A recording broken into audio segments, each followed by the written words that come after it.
Party 175 సీట్లు అన్నారు. Why not 175 అన్నారు. 178 నేను అనింది.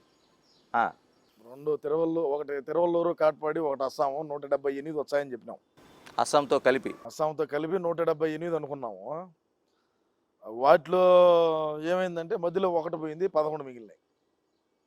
ఆడికి సంతోషమే ఉన్నాం. మేమేమంటున్నాం అంటే అన్న బయటకి అక్కడ చెప్పమన్నాడు జగనన్న. మనం వైనాట్ 175 నినాదంతో ముందుకు పోతున్నాము. ఖచ్చితంగా మనం 175 గెలుస్తామనే లక్ష్యంగానే ప్రజలకి అయితే చెప్పాలా. మనకు వచ్చే 9 అన్నాడు.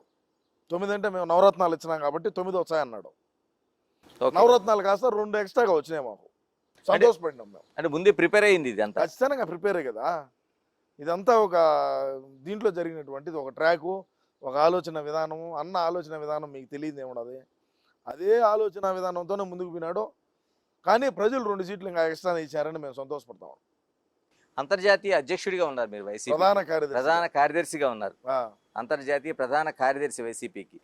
మరి మీరు చేసిన పథకాలు ఏమైనట్టు, అవ్వలు తాతలు ఏమైనట్టు, ఏం జరిగింది? ఇప్పుడు అదే కదా అన్నగాడు ఆ రోజు ఆలోచన చేసింది. బయటకు వచ్చి బటన్ వచ్చినాము, ఛార్జింగ్ పెట్టి బటన్ వచ్చినాము. ఆ బటన్ వచ్చిన సంక్షేమము లేదంటే ఇచ్చే 5 రూపాయలు 6 రూపాయలు అయినా కూడా అది నేరుగా అకౌంట్లోకి పోయిందా, లేదు నడిమిదలానే ఎవరన్నా మింగినారా, లేదు శాసనసభ్యులు ఎవరన్నా మింగినారా, మంత్రులు ఎవరన్నా మింగినారా, ఏందనేది అర్థం కాని పరిస్థితి. అకశల్యములు ఎట్టపోయినారు, అవతాతలు ఎట్టపోయినారు, జగన్ మేనమామ అంటా ఉన్న పిల్లలు ఎట్టపోయినారు, మొదటిసారిగా ఓటేసినటువంటి ఓటర్లు ఎట్టపోయినారు, అది ఏందనేది అర్థం కాంటా ఉన్నది మాకే. కానీ ఖచ్చితంగా దీన్నైతే వదిలిపెట్టే ప్రసక్తి లేదు. ఇటు రాయలసీమలో కానీ, మా రాయలసీమలోనైనా, ఉత్తరాంధ్ర, కోస్తాంధ్రలో మాకు ఎవరైతే డ్యామేజ్ చేశారో వాళ్ళందరినీ కూడా మేము కూడా బ్లూ బుక్లో రాసి ఉన్నాము. 2029లో అయినా మేము మళ్ళా అధికారంలోకి రాలేం. కానీ 2039లో అయినా 175 అనే నినాదంతో ముందుకు పోయి 39లో అదే మేము రాసినటువంటి బ్లూ బుక్లో ఓపెన్ చేసి చూస్తాం ఆ రోజు. అంటే లోకేష్ గారు రాసిన రెడ్ బుక్లోనైతే ఎవరెవరో అన్యాయం చేశారు, ఎవరెవరో కాన్స్టిట్యూషన్కి విరుద్ధంగా పనిచేశారు, వాళ్ళ విధులకి ఐఏఎస్ఎల్ కావచ్చు, ఐపీఎస్ఎల్ కావచ్చు, ఇలాంటివన్నీ ఉన్నాయి. మీ బ్లూ బుక్లో ఏమి ఉండబోతున్నాయి?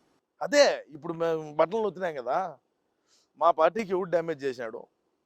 మీ పార్టీ లోపలే, మా పార్టీ అంతర్గతంగానే లోపలనే డ్యామేజ్ జరిగింటే కదా. అవును, ఇప్పుడు మంత్రులు ఉన్నారు, కనీసం ఒక మంత్రి గెలిచిన పాపాన పోయినాడా? ఒక మంత్రి అయినా గెలిచినాడా? తొలి దశలో విడుదల చేసిన మంత్రులు ఉన్నారు, ఓళ్ళు గెలిచినారా? మళ్ళీ 2వ దశలో మళ్ళా మంత్రులు ఓళ్ళు గెలిచినారా? ఎవరు గెలిచిన పరిస్థితి. మరి మాలోనే ఇప్పుడు ఆడైనా సిద్ధం సభలు పెడితే సరే గ్రీన్ మ్యాట్లు వేసుకున్నాము, లేదంటే ఓటు వేసుకున్నాము, మనసులను అయితే చూపించుకోగలిగినాము, ప్రజెంట్ చేసుకోగలిగినాము రాష్ట్రంలో ఉండేటువంటి ప్రజానికానికి. మరి ఇంత కథ చేసి ఇంత చేసినప్పుడు మాకు ఎక్కడ డ్యామేజ్ జరిగింది? 151 స్థానాలేడా, 11 స్థానాలేడా? అంటే పోయింది మధ్యలో 5 అయినప్పటికీ అంకేమో తక్కువ కదా, సంఖ్య తక్కువ కదా.